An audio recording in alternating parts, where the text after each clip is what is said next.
Selamat pagi teman-teman. Saya saat ini sedang mewawancarai seorang leader network Milagros Jakarta yang saat ini sedang aktif. Tentu pertanyaan saya seputar bagaimana kondisi ekonomi dari sudut pandang seorang leader network. Selamat mendengarkan. Bagaimana sudut pandang Pak Budi tentang network marketing hingga saat ini yang sudah Pak Budi jalankan? Sudut pandangnya bagaimana tentang apa itu network marketing yang sebaik-baiknya lah. Ya, terima kasih nih buat Pak Adil nih, depan saya nih ada mentor saya juga, guru saya juga, yang mungkin buat teman-teman siapa juga yang di depan kita Pak Adil yang keren-keren banget ini. Ya, buat teman-teman nih, saya dikasih waktu nih buat Pak Adil buat cerita tentang pandangan terhadap dunia network di saat sekarang. Sebenarnya konsep dalam sebuah bisnis itu bagaimana, kalau boleh dibilang yang pertama itu impian, karena setiap orang itu pasti punya impian. Nah, impian yang ingin didapat setiap teman itu, kenapa sih pentingnya sebuah impian? Karena impian itu adalah bahan bakar kita untuk meraih sesuatu yang ingin kita wujudkan. Terlepas itu di luar itu banyak bisnis apapun, saya nggak peduli itu kan. Yang penting adalah bagaimana kita memiliki bahan bakarnya dulu untuk mewujudkan impian itu. Nah, tinggal impian ini buat teman-teman semua kira-kira butuh, penting, atau segera. Kalau memang itu menjadi kebelet buat teman-teman, ya udah wujudkan gitu loh. Itu sebagai bahan bakarnya. Tapi bahan bakar pun tidak cukup impian tanpa adanya bahan baku. Karena buat teman-teman semua ya, kita paham lah ya, namanya seorang ibu rumah tangga ketika bikin kue, kira-kira ada adonan nggak yang dibuatnya? Ada bahan bakunya tidak? Tepung, terigu, dan lain sebagainya. Sama dalam hal membangun buat teman-teman dalam meraih impian itu, apalagi yang di bidang bisnis network marketing saat sekarang ya, sederhananya sih buat daftar nama. Karena dari daftar nama itu yang menurut teman-teman itulah sebuah aset buat kita. Jangan sepelekan satu daftar nama, karena dari satu daftar nama itu akan hadir ribuan orang. Nah, buat teman-teman juga, kalau saat sekarang berbisnis, hati-hati dengan bisnis yang saat sekarang lagi begitu banyak. Jangan mudah tergoda. Bisnis, ambil bisnis yang di bidang ada produknya. Apabila yang tidak ada produknya, hati-hati buat teman-teman semua.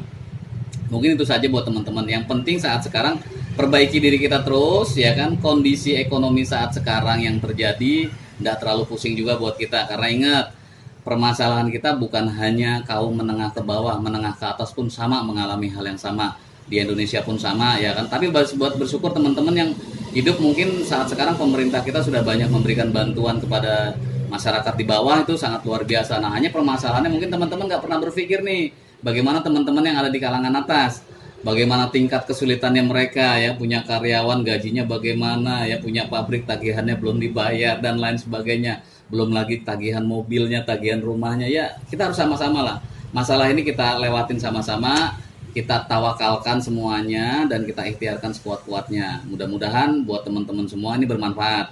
Pesan saya satu, ya kan, terus bergerak, kita pasti menang. Oke, Terima kasih. nanti dulu. Siap-siap. Ini kan hampir semua bisnis lah ya, boleh dikata terpuruk. Walaupun ada beberapa bisnis yang kita tahu juga tetap naik. Contoh, jualan hand sanitizer naik, jualan masker naik. Tapi apakah ini semusim atau panjang kan juga kita nggak tahu ya. Apa ya selamanya orang mau pakai masker terus. Tapi pertanyaannya gini, apa betul sih bahwa sebuah bisnis network marketing itu wajib harus punya modal uang yang banyak dan ikut bisnis network marketing itu perlu modal besar untuk join yang besar atau bisa dimulai dari yang kecil? Menurut pengalaman Pak Budi bagaimana? Kalau nyikapin permasalahan seperti ini, sebenarnya ada benarnya dan ada salahnya, tergantung sudut pandang. Kita nggak menyalahkan keduanya. Tinggal permasalahannya bagaimana kita memaknainya. Yang penting bagaimana orang itu diajak ngopi dulu, duduk bareng. Karena panjang kali lebar itu kan percuma. Jadi gini, kalau bicara masalah modal, semua modal itu relatif.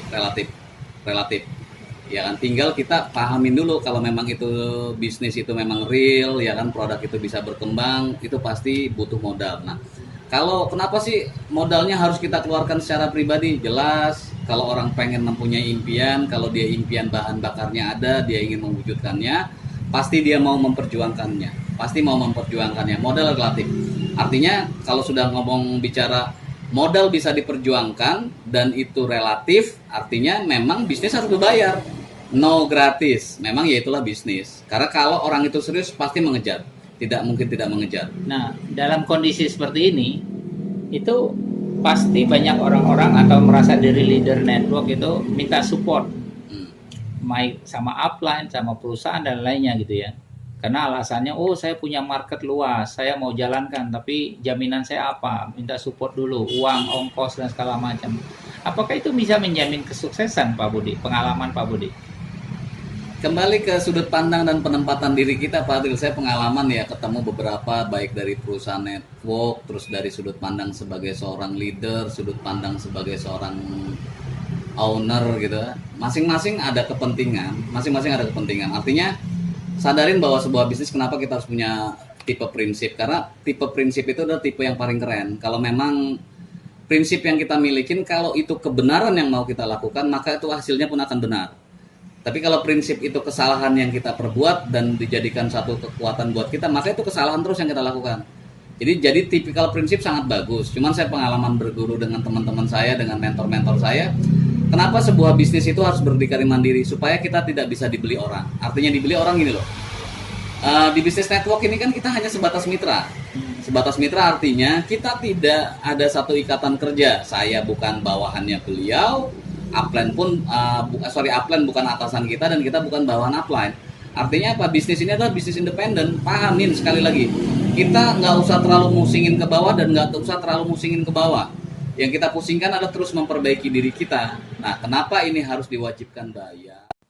Terima kasih Anda telah mendengarkan audio ini. Semoga audio ini bermanfaat untuk Anda semua dan Anda mudah-mudahan mendapatkan inspirasi dari pembicaraan ini. Terima kasih dan salam sukses untuk Anda semua.